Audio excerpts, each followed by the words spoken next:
Yeah, yeah. It's hard. You ever thought about this coming out to yourself? I did not think that through when we were doing this. And let me just say this. If you don't know Ridge Thomas, he was our former communications pastor because he has to leave. He made me do that video shoot, and it was terrible. The funniest part about all that is these guys don't have any idea what they're walking into. A lot of people don't realize that. They're walking in, and they're seeing it just like you are, and I land blast them pretty hard.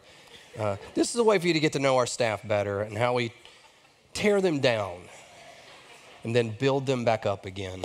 That's what we do. My name is Chris Roop. I'm one of the pastors here, or I used to be until this just happened. And my role is the multiplication impact that we're doing here in the city, around the world, church planting and all that kind of stuff. And I get to be a part of the preaching team, super excited to be a part of that. And I get to do stupid stuff like that and get paid for it. So pretty great job. So here's what I want to talk about. When you look at that video, the thing that kind of interesting to me, and the reason we did it was bad advice is never packaged that nicely. You know, we look at that and we go, yeah, that's stupid, it's ridiculous. And so the question always is don't we wish that bad advice was like that? Because the reality is most bad advice we get sometimes sounds like it's really good advice. And for a lot of us, we kind of fall prey to it because of cute cliches and cultural nuances and whatever else. So we decided to do this series to try to get us to think a little different. That just because something sounds good doesn't mean that it is good. And so we're challenging you to think about it and not just shoot for good advice, but to go one step beyond that to godly advice. And so we're using the book of Proverbs to kind of set up the sermons because Solomon was this guy who desired wisdom, and he writes this entire book. As a matter of fact, the book of Proverbs, what makes it interesting is 50 times it refers to son, as though like his son, you know, when it would say, hey, son, and then we get some advice. So a lot of people thought that maybe he had wrote this book for his son, but the reality is more than likely it was written not just for his son, but for generations, maybe generations in his family, but for all of us going forward as he gives advice like a father to a son of what would help us to truly be successful and find full life. So today we're going to tackle another issue, but before I tell you what the bad advice is that we hear, I want us to take a test. Last service was not doing a good job with the test. They didn't want to participate. I'm hoping you guys are cooler than they are. I think so. You laughed a little bit more. We'll find out. Let's find out. So we're going to take a test. What you need is a piece of paper or your phone. And the test, 8 questions. And you're going to pick a number between 1 and 5 that represents you. You're going to add those numbers up, and then I'm going to give you the results of what your number is and what it equals to. It's a fun test, very scientific, because I did it last week myself. I wrote it, is what I'm trying to tell you. So here's my scientific test. I do want you to take it, participate with me, play along. It's fun. Number 1, between 1 and 5, that's our answers. When a new phone comes out, like an iPhone or whatever your crappy Android is, a game system, a new game system or a new game, a computer, a brand new computer system comes out, maybe a brand new vehicle model that you've been wanting. In other words, if there's a new upgrade that comes out, do you find yourself wanting to upgrade? So 1, absolutely not. You have an iPhone 3 and you're not upgrading until it falls apart. And I know some of you. Or 5, you get it, you're in the long line, hours waiting, 1 to 5. Where are you at on that scale, 1 to 5? Number 2, during the average day, are you more grateful and positive, or do you complain and are a negative Nancy? So in other words, 1, you're a grateful person. 5, your middle name is Karen. I'm just saying on that scale, where would you find yourself, 1 to 5? During the week, do you think and focus more about working on your character and who you are? Are you trying to better yourself as a person, or is it all about the money? 1, character, 5, show me the money. 1 to 5. Are you willing to bend the rules to get ahead? 1, not at all. 5, absolutely, every single time. 5, which do you think about and are concerned more about? Your spiritual life going down or your finances going up? Spiritual life, 1, Finances, 5. Number 6, do you worry about money? Never. 5, 1 is never. 5, every single day, every minute of the day. Number 7, do you have a list of stuff that you want to buy? Do you constantly have, like, here's the 5 things that I'm working towards? Do you have a savings account working towards certain things that you must have? 1, not really. 5, yes, always have a running list working towards it. Are we on number 8, right? I think I cut one out. Are we on 7? 8, somebody, yeah. You're gonna have to get called up. Just put 5, just put 5. You'll be all right. Do you have a lot of stuff in storage? So in other words, is your garage, can you park your car in it? Or is it more just a place of garbage? It's not really a garage, it's garbage. An attic that's full, basements full, rooms that are full. Are you like my wife? You have that magic drawer that you put everything into. You have no idea what's in there. It's so bad, you know, that little stick, it get caught up and you can't open it. Are you that person? Do you have a storage unit? That's the question. You've got so much stuff. If you're a minimalist, you're a 1. If you're a hoarder, you're 5. Hoarders are 5. 1s are minimalist. Now, I've already know what happens. Some of you are taking 2 tests, 1 for yourself and 1 for your spouse who's a liar. We'll look at both of those. We'll evaluate both of those. All right, let's see how you did. Are you guys ready? If you scored the lowest possible number, which is 8, you, my friend, are the Messiah. You are Jesus himself. Congratulations, and get out of here immediately. If you scored a 9 or a 10, you, my friend, are a liar. You can leave as well. Did anybody actually have a 9 or a 10? Seriously, anybody? Good. Okay. And nobody's going to admit it now. I should have asked first. Let's try that on this one. If you scored an 11 or 15, we got any 11 to 15s? All right, some of you are doing it. All right, so there was definitely somebody there is definitely a liar in the room that put 9 and 10. You're like, I'm a great person. I really am. Just look at me.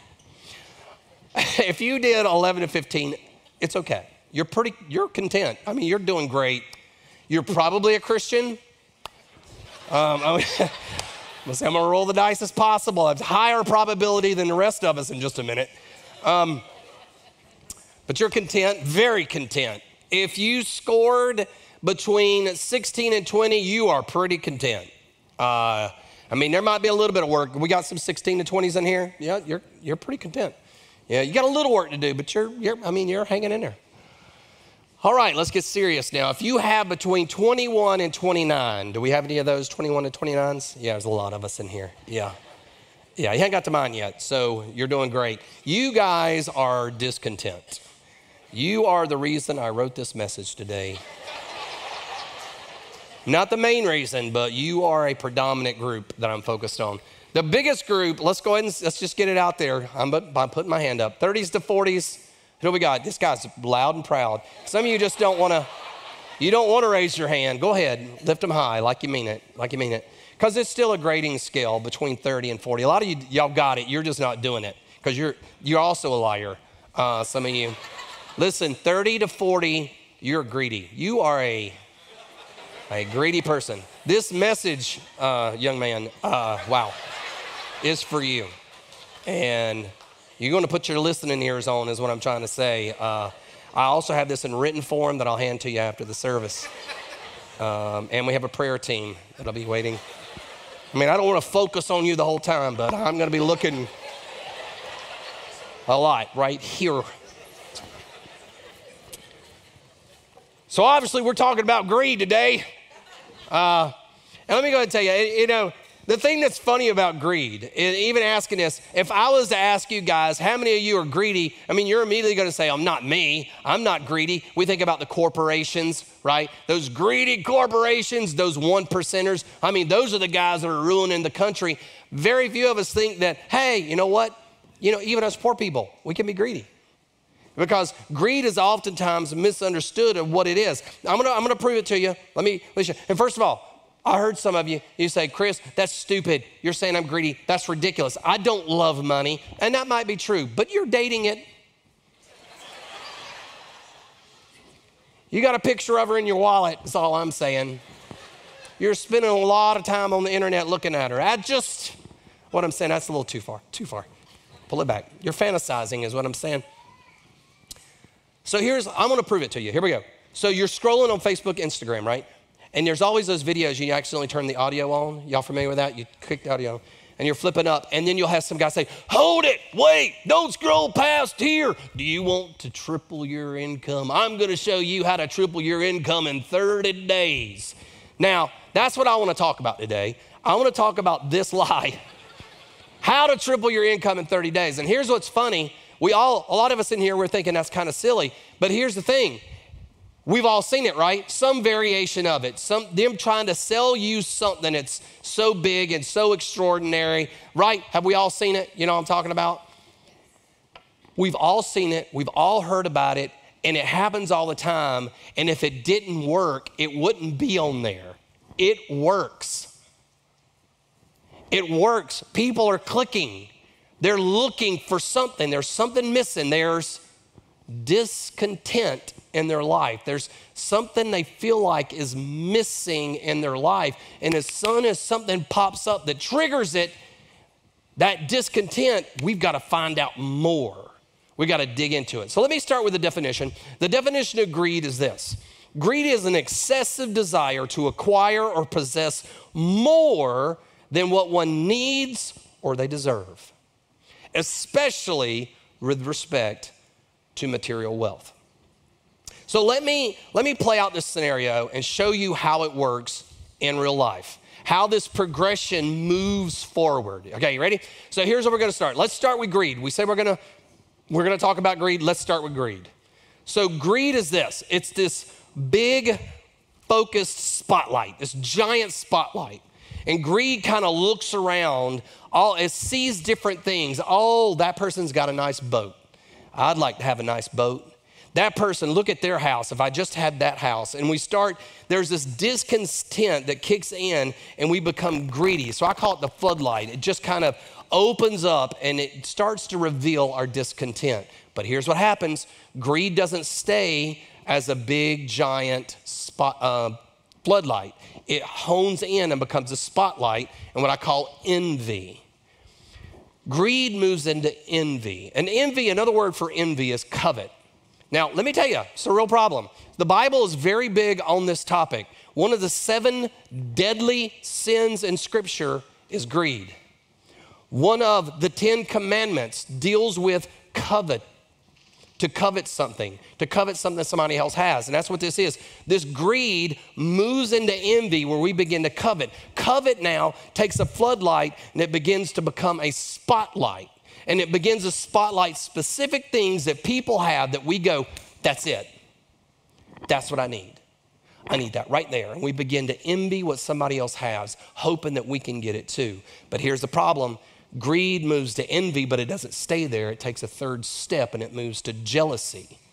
Now, you guys if you've ever been around a true spotlight back in the day, a spotlight, when it's kind of honed in, that daggum thing can become hot. I mean, super smoking hot. And when it focuses on something for a long period of time, I mean, you can feel the heat radiate off of it. Jealousy is a spotlight that gets overheated. Think about it. So now I see something you have and I begin to covet or to envy what you have, right? And now I want that. And jealousy is when I now begin to resent you because you have it. And it's not fair. I'm better than you are. I've worked harder. You know where I've come from. And we begin to resent the person who has what we want and we become jealous. And here's why it's a big deal. I think it's so funny. We can come into church and we could talk about a ton of topics and people are okay with it.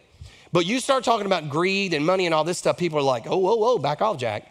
And it's the 2 things that are the most unpopular and least preached about topics are greed and the Sabbath. both of which find their roots in the top 10. The top 10 things that you should worry about. The top 10 things that can hurt you and bring you down. But we just kind of blow it off. It's a big deal. It's such a big deal. I want to show you the results of it. Here's the problem that comes with greed. It kills our joy. It causes us to begin to hoard and to hold on to things tightly. And then it begins to break relationships. Relationships begin to tumble. Can you see that from the progression of greed to envy and now into jealousy? And the tearing that begins to happen, the relationships that begin to be fractured, that comes as a result of this. Listen, Jim Carrey, the great comedian, actor, he said this: I think everybody should get rich and famous and do everything they've ever dreamed of so that they can see that it's not the answer. Even he's figured it out. We think that the accumulation of stuff somehow becomes a solution to all of our problems. What we think is the answer. Listen to me. I really hope that you'll get this morning. What many of us wake up every single day as we're scrolling through our feeds and listening to the chatter and watching television, and we go, that's it. These lies about you, if you just had more, if you had this house, or if you could get this car, if you just could marry that person, or if I looked like that person. These lies that are trickling in. Everything that you think that you're wanting, these things that you're chasing after, listen to me, they're the very thing that's creating the problem in your life to begin with. Just let that capture you for a second. The stuff that we're chasing is actually keeping you from what you actually want. It's the reverse. And it's the glamour, it's the shiny thing that we're trying to grab onto, but it's not the answer. So let's think about it from this context. So Solomon writes this book of Proverbs. It's a wisdom book. If you know anything about Solomon, Solomon was a rich dude. This dude considered one of the wealthiest men to ever live on the planet. Not just from a biblical standpoint, but from scholars and everybody. This dude had a lot, wealthy. In the book of 1 Kings, it talks about this story where he's asleep and he has a dream. And he begins to dream, and in it he is asked, "What if you could have anything you want, what would you want?" Solomon does not ask for things. He doesn't ask for money or fame or a certain look. Do you know what he asked for in 1 Kings that he realized early on? He asked for wisdom. I want to know the difference between what is good and what is evil, which is how I feel like through this journey, God gives him a lot of wisdom, which ends up in the book of Proverbs. So with that in mind, understanding who the author is, what his context is, a guy who had much, and he's writing in Proverbs, in chapter 28, verse 25, here's what he says. The greedy stir up conflict, but those who trust in the Lord will prosper. Do you see? It goes right back to what I was saying. As you look at this progression, greed in itself leads to broken relationships, hurt, disappointment, and missing out. However, what we're looking for is prosperity. Prosperity, in the truest sense of the word, is when we trust in the Lord. That's when we have meaning and purpose and direction. Now, I want to take it one step further. And I want to look at a story that happened. So Jesus is teaching, and this is in Luke chapter 12, if you want to turn there. And he's picking up on this same thought, this same situation. And we're going to start in verse 13. But he's doing this teaching early on before verse 13. And right in the middle, I mean, it's like a crowd like this. There's a lot of people, and he's teaching. And all of a sudden, a guy interrupts in the midst of his, in the midst of his message in verse 13. And I want to walk through this story with you, and we'll stop along the way. So we're going to put it up on the screen. Follow along with me. Someone in the crowd just speaks out. It says to him, "Teacher, tell my brother to divide the inheritance with me." It's just a random question. It seems weird. He's sitting there teaching about all these other things, and all of a sudden somebody wants them to kind of solve a civil dispute. And just real quickly, I'm not going to spend a lot of time on this, but inheritance back in that day, it's kind of a cultural thing. This is an inheritance issue. Normal practice, the eldest got double the portion because they were the ones who were given all the other responsibilities and stuff, so they got more, the younger got less, and that's basically the situation. So he's going to Jesus saying, it's not fair, my older brother, he got more than me, you should get him to share his portion with me so I have more. Now, Jesus doesn't want to get into any of that at all because it's a thing, but here's what I want you to notice. Even in this story, in one verse, here's what you see. A guy coming to Jesus who's greedy, right? He sees something that he wants. He thinks it's not fair. I should have it. He expends energy and focuses that energy. You could tell this has been going on for a little bit because now he's really mad about it. He's going to go get help to solve this dispute. So what does that mean? More than likely, you're starting to see my progression, greed, envy, now jealousy. The relationship between him and his brother has to be broken at this point. And the weird thing about it is, here's Jesus. He comes to Jesus who's teaching in this point in time. Was he interested in Jesus, or was he interested in Jesus to teach or to get what he wanted? He wasn't interested in the person of Jesus. He just wanted Jesus to tell his brother, this great rabbi, to give him what he wants. That's the problem that we're setting up here. Now, Jesus quickly says in verse 14, but he said to him, man, who made me judge and arbiter over you? So basically he's dismissing this and said, this is a civil matter. This is kind of cultural thing. I'm not getting into that. That's not who I am. Oh, but I'm going to talk about it. I'm going to talk about the deeper issue. There's something important here. Verse 15. And he said to him, take care. He's telling this guy, he said, now let me talk about the problem. Take care, be on guard against covetousness. Remember the word covet, that envy? Be careful. Check this out, for one's life does not consist in the abundance of his possessions. So he goes straight to the heart. You've missed it. You're missing the point here. It's not about possessions. It's about something much bigger. It's not about how much you have, the accumulation of what you have. And he told the parable saying this. So he starts in a parable to help deal with this issue. The land of a rich man produced plentifully. So let's just get it straight off the thing. A rich man, right? So this he's rich, he has plenty, and that's kind of how it's setting up. He's doing well, all right? So he has stuff. Verse 17. And this is the part I just love this. Let's go say it twice. So let's just talk with me. Let's chat her together. And he what? Yeah, it's right there on the screen, right? We can all read it together, literally. And he what? Thank you, y'all are good. Y'all are much better than the first service, way better. What shall I do, for I have nowhere to store my crops? And he says, I will do this. I will tear down my barns and build larger ones, and there I will store my grain and my goods. And I will what? And I will say to my soul. It just sounds stupid when you think about it, right? And I'll say to my soul, soul. It is an interesting word, though. He's speaking to the innermost part of himself. This deep desire. Soul, you have ample goods laid up for many years, and what? Relax, eat, drink, be merry. You guys are so good. Wait, let me just deal with the first problem. The man is talking to himself. He's talking to himself. Now just listen to me, just listen. This is what we call free advice. I think that we should think there should be an inner voice in us. But would we not all agree when you begin to ruminate and have conversations and working on things out in your head that you're not going to be the most honest person?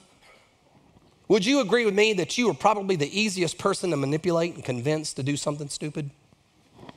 I know I am. I can convince myself to do a lot of stupid stuff. And self-talk, you just get up and on your head and like, Chris, you can do it. No, you can't. No, you can't. You need a friend is what I'm trying to tell you. Somebody who will step into your mess and say, no, that's a terrible idea. Someone who will tell you the truth. This guy thought, and he told himself, I need more stuff. I need more. It's rich. He has plenty. He said, no, I need more. I'm going to tear down all these barns. I'm going to build bigger barns because I need more stuff because it will make me happy. And of course, Jesus is going to refute that. We want more stuff. John D. Rockefeller, he was the first billionaire, richest man on the planet in 1937. His money, true, this is crazy. His money, the amount of money he had was 2% of the total money in the United States. He had 2% of all money in the United States. That is a rich dude, very rich. And here's what he said. When John D. Rockefeller was asked, how much money is enough? He answers, just a little bit more. And that's where we are, people. Just a little bit more. I just need a little bit more, and then I'll be happy. I just need a little more to be merry. Because we never have enough stuff. Our houses are full of stuff. We've got stuff everywhere in our houses. We've got so much stuff, we're putting it in nooks and crannies and under beds, garages, attics, basements. I need more stuff. So we sell that house. We get a bigger house so we can get more stuff. Not a single garage. I need 2 garages to not park a car. I need stuff. Got stuff everywhere. I got so much stuff in drawers and everywhere else. I need a storage unit to put my stuff in. So I'll go get a storage unit, and I'll get 2 storage units. And you guys think I've lost my mind. Hang on just a second. I'm going to prove it to you. We like our stuff around here. Never have enough stuff. Did you know that in the 1980s, there were 6,600 facilities that were for storage units? Did y'all know that? Today, there's 53,000 storage facilities in the United States. Listen, I'm not making this stuff up. We have more storage unit facilities than we do McDonald's, Starbucks, Dunkin' Donuts, Pizza Hut, and Wendy's combined. We got a lot of stuff. There is 1 unit for every 14 people in the United States. We got a lot of stuff. And that's not the craziest part. You ready for the craziest part? We're building more storage units. I swear to you, right here in York County, we've got 150,000 of them right here. Why in the world do we need more stuff? When I read this text, this is what comes to mind. We're bucket people. When I think about the farmer and his barns, I got to get more barns. He's a bucket guy. A lot of us are bucket people. We got our bucket. We finish school, we get married, and we want to fill our bucket. The whole of life, if I could just fill my bucket, I'll be happy. Life will have meaning. And we work, and some of us are like, I need another bucket. I've already filled that one. I'm amazing. And we'll get another bucket, we fill it up, and some of us are killing it. We've got 3 buckets. Some of us, a room full of buckets. We've got buckets everywhere with stuff and possessions and fame and all of this stuff that we dream of. We just fill up our buckets, and we're still not happy or fulfilled or have meaning and purpose and direction. And you know why? Because we were never designed by God to be bucket people. You know what we were designed to be? A conduit. Totally different. It's a conduit. We're designed to be a conduit. Think about it. A conduit, this is an electrical conduit. There's all kind of conduits. You can have conduits for water, for electrical, for all kind of weird stuff. They use it to put stuff under the ground, whatever. The whole purpose of a conduit is that you put stuff through it. The conduit protects the stuff. It helps it get from one place to another place. Never is it meant to just stay in this place. It moves. It's constantly moving. God designed you to be the manager. You're the conduit. Stuff's coming in and through you. You manage it and you direct it where it goes. Not to hoard it or to keep it. It's to send it and to share it and to use it for His glory. Period. That's why you exist. The happiest people are the most generous people. The ones who are constantly giving and sharing. I'm going to show you something here. I'm going to go back to this crazy phrase, how to triple your income. And I actually think that's a godly piece of advice if we rethink the wording and the phrasing. income. Let's think about income. Income is the inflow or the flow of something coming into something. You with me? So it's not necessarily just wealth and whatever just to come in and you hoard it. It's just inflow. It's incoming inflow. And what if I said, if you're a conduit, we increased our inflow threefold so that we could do more with it. So the goal is hey, God, I do want you to bless me so that I can bless more. Well, God, and even in our text, it kind of says, you can do that. So I'm going to give you 3 ways to triple your inflow, your income. You ready? Number 1, a heart shift.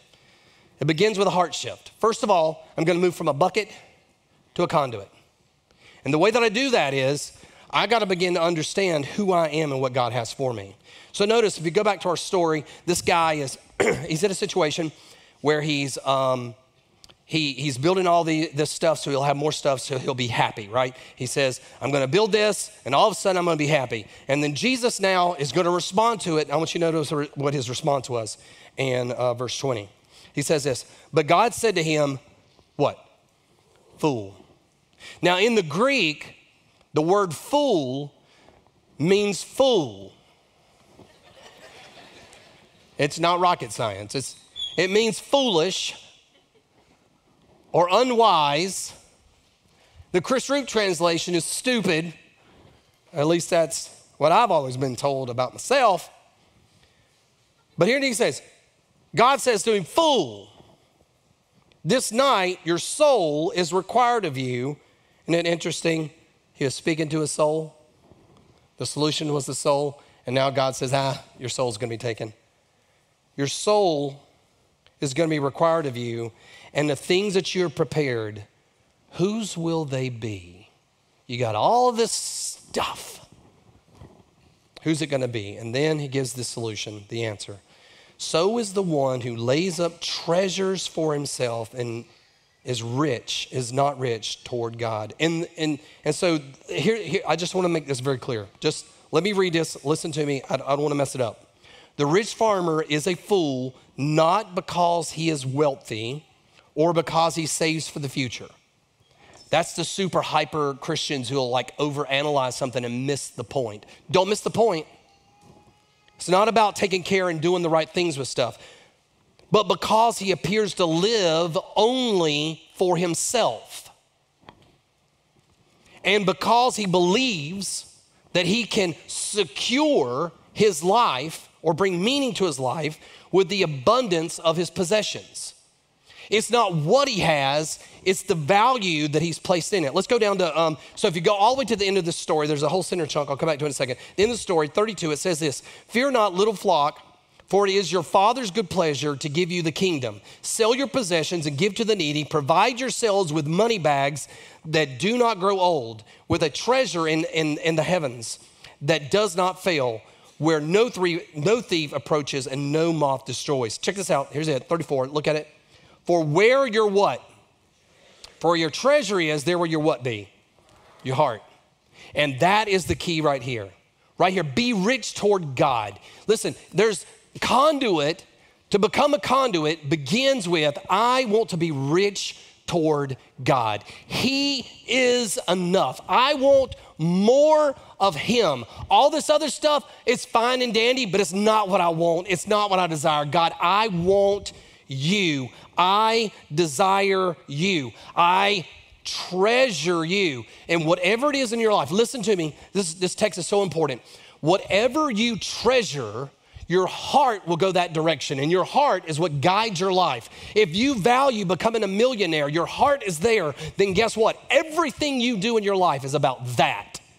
And it's certainly not bringing God glory. And again, don't get sidetracked, because so many people say, oh, but Chris, this. No, follow the thing. Make sure your heart's there. Some people God's going to bless with millions. Some he's going to bless with $5. That's me. But whatever it is, he's going to bless. And the question is, are you content with him? He's more than enough. Listen, this is a big deal in the Bible. And man, I really wish I could sit on this and preach on this a while. The Bible is filled with this stuff. I'm just gonna throw up on you for a second, not literally, metaphorically. The Bible is full of stuff talking about money because it's such a huge issue. It's a huge heart issue. Listen, the parables of Jesus, the little stories he told, 2/3 of them, 66% of the parables Jesus told deal directly with finances and possessions. In the Gospels, Matthew, Mark, Luke, and John, 1 in 10 verses deal directly with money. In all of Scripture, over 2,300 verses talk about money. 5 times more than prayer. 5 times more than faith. It's a big deal. In the book of Proverbs alone, it's filled with wisdom on how to handle your money. Deals with greed. Don't worry about keeping up with the Joneses, Proverbs 12 and 13. You can't outgive God, Proverbs 3, Proverbs 11, Proverbs 22. Money cannot give you the ultimate security, Proverbs 11, 13. The Lord hates those who get rich by injustice, Proverbs 21 and 22 and 23. The Lord loves those who are generous to the poor, Proverbs 14, 31, 19, 28. Am I making my point yet? Money is a big, big deal because it's one of those things that we thrust our heart into and it steals us away from what God wants, which is to be a conduit. So now once I can get this in my mind and say, okay, God, I want to be a conduit, but I want to be a bigger conduit. I don't want to be just, doing the bare minimum. How do I increase my capacity and the size of my conduit? The way you increase it and go up is now becomes a mind shift. Now, once I'm satisfied with God, I begin to shift my mind to something different and I become a person of gratitude. Once I'm content with God, then I begin to look at my life completely different. The whole second part of this text, so after he deals with this guy, he then goes through the whole thing that we're all familiar with. Look at the birds of the sky and how God takes care of them, the lilies of the field and how he takes care of them. That's all this stuff. But do you not see me and how I take care of all those things and I'll take care of you? I wake up every day, I don't look at all the things negatively as a negative Nancy and all this stuff. I'm just grateful, God, for another day, another opportunity, whatever my circumstance is. We were part of this Honduras work and you go down there and there's so many people who have next to nothing, literally living in huts, struggling, but they have joy that you can't fathom. And here we are in our big plush houses, taking constant medication to medicate ourselves up and up and up because we're depressed and we're sad and we're struggling. And those people down there are ecstatic to do whatever they need to do, seeing what they have because their conduit's bigger than yours. You got a bucket and you're trying to fill it and you can never, ever get enough. When you have a conduit, it doesn't matter. It's just flowing through. I'm content. Just keep coming through, but I'm not satisfied. That gratitude. And last week, Crockett did a great job talking about being grateful and not complaining. But let me give you the last one. I want the biggest conduit possible. And sometimes there also has to be a behavior shift that happens. So if you're going to triple it, there's a heart change, there's a mind shift, and then there is a behavior shift. Listen, for every certain thing in your life, let's just think about it. Pride. If I want to attack pride, the behavior that I'm going to do to help me fight against pride is going to be humility. When it comes to lust, it's going to be chastity. And when it comes to greed, it's going to be generosity.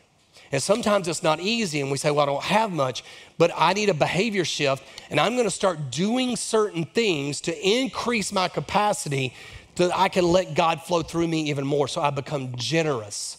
And that's why it talks often when your heart is right and when you're a person of gratitude, for whatever reason, God begins to bless you and it increases your ability as we begin to be generous. And it's not so that you have more, it's because you have shown to be the person I can trust stuff with who's going to use it to be a conduit for something else. Let me close with this example of how this played out. Well, two things. Let me say this first. Most of us are searching for success, life, meaning, right? We're trying to figure out how this comes together. And here's what I want you to know. Being rich is not defined by the size of your buckets. It's defined by the size of your conduit. Being rich as a person, being successful in all that God wants you to do is that. Now listen, many of you guys know me and I'm not gonna pretend because this story sounds so self-serving, but listen, I'm telling you, this is one sliver.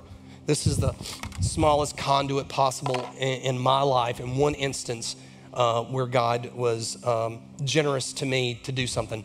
So me and my wife, we were in Texas and in school, and we started working for a children's home. And in that children's home, we discovered that God just put a burden on our heart for kids and what was going on. And we said, hey, one day we want to adopt and give one of these kids an opportunity for a forever home. So when we got older and we had 3 boys, and then we decided, hey, we need to adopt. And so we ended up adopting our 4th child, Cadence. And so she came into our life, and she's amazing. And then it was so expensive, and we're not rich, and so it took a lot for us to make that happen. And so we said that shouldn't be. We as believers should enable whoever needs to be able to adopt a child and take money out of the equation, because if they can be great parents, we know that money is not going to be the solution to their lives. So we started a foundation called the Metroline Adoption Fund. Side plug. Comedy show coming up about 3 weeks that raises money that we use to fund all that. So if you haven't got your tickets yet, you want to do it. Almost out of tables. We have sold out last 2 years. Just saying. Crackingitforadoption.com. Anyway, shameless plug. But I say this, so we did that, and as a part of this Metroline Adoption Fund, we've helped families, and we've met families who are trying to have kids and trying to financially support those kids. And we got a weird phone call. Had this person give me a call, and she was like, hey, I have a family member who has a baby that's looking to place it up for adoption. I know you guys do that. Is there any chance that you know somebody who we could connect this baby with? And honestly, the first thought is me and Holly's like, we'll take it, bring it on over.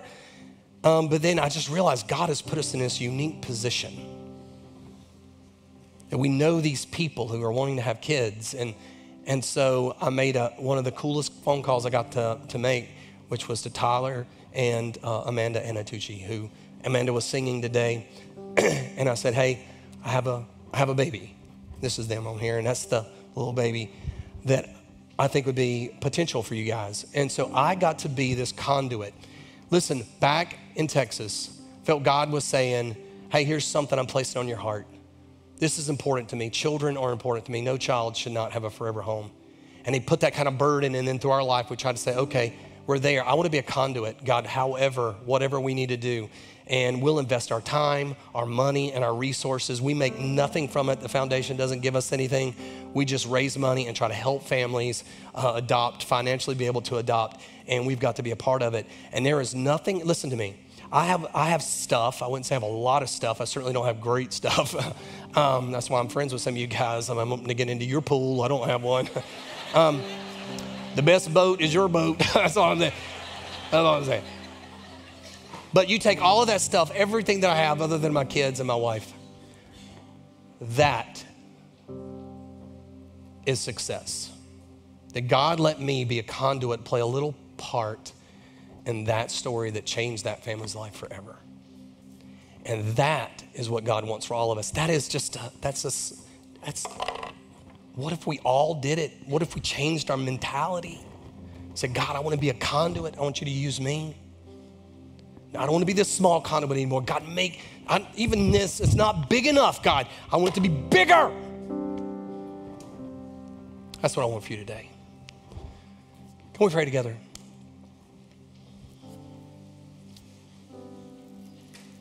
I just want to ask you 3 questions. Number 1, are you a bucket or are you a conduit?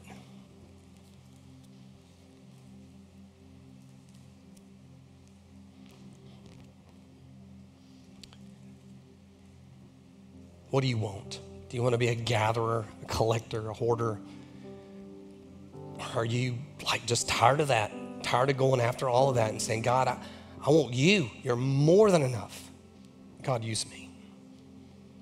Second question, what step do you need to take this week to begin to move in that direction? Remember, I don't think this is a desire issue. I think that most of us want to be generous. I just think some of us, the behavior doesn't line up with what we want. So what do you need to do this week to create that kind of behavior moving forward? Just think of one step.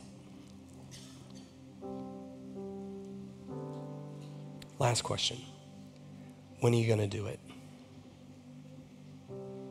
When are you going to do it? Name a time and a place. Father, move in this room. Help us to desire you. We say that we're followers of you, God, but genuinely may we follow you and desire you more than anything else. And God, this week, may our love for you and our commitment to you come through in what we do, what we say, and how we act. We bring you the glory in Christ's name. Amen. Amen.